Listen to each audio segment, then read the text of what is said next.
પૂછું ને હાલમાં જે કાળા તલમાં ભાવ વધ્યા છે, તમારું નામ ને જમીન કેટલી આખી વાત કરો ને. મારું નામ મનસુખભાઈ નાગજીભાઈ નાકરાણી, ગામ સાવરકુંડલા. મારે 30 વીઘા જમીન છે અને કાળા તલમાં 15 દિવસમાં 1000 રૂપિયાનો વધારો આવ્યો છે.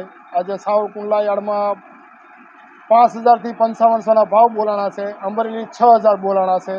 અને જો આ બધી જણસીમાં આવો ભાવમાં વધારો આવે તો ખેડૂતો માટે સારું છે. નકર અત્યારે દવા, બિયારણ, ખાતર, મજૂરી બધું મોંઘું છે.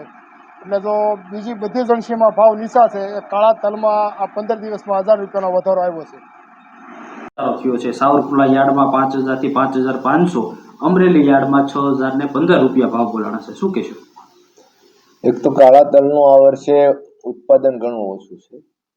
અત્યારે ઉનાળુ તલ વાવવાની સિઝન શરૂ થઈ છે, એટલે બિયારણ માટે પણ કાળા તલ તરફ ખેડૂતોને વધારે આકર્ષણ છે સારા ભાવને કારણે. એટલે બિયારણની ગરાકી છે અને સાથે એક્સપોર્ટની પણ કોઈ ટેન્ડર આવવાની શક્યતા છે અને માલની મોટી અછત છે. આ કારણે છેલ્લા અઠવાડિયામાં સાવરકુંડલા અને દરેક જગ્યાએ કાળા તલના ભાવમાં સતત વધારો થયો છે અને હજી પણ આ બે કારણોસર વાવેતરની સિઝન અને નવા કામની વેપારીઓને શક્યતા દેખાય છે એક્સપોર્ટની, એટલે ભાવ સુધારવાની હજી પણ ઘણી આશા છે.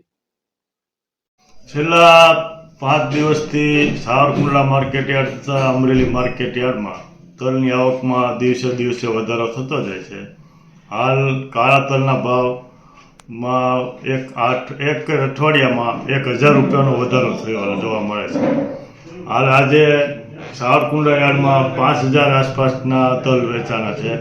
અમરેલી યાર્ડમાં 6000 આસપાસના તલનો ભાવ છે અને હજી દિવસે દિવસે આવક વધતી જાય છે. હા, એવું લાગે છે કે જે આગામી સમયમાં કાળા તલના ભાવ વધશે. સફેદ તલના ભાવ એટલા બધા નથી.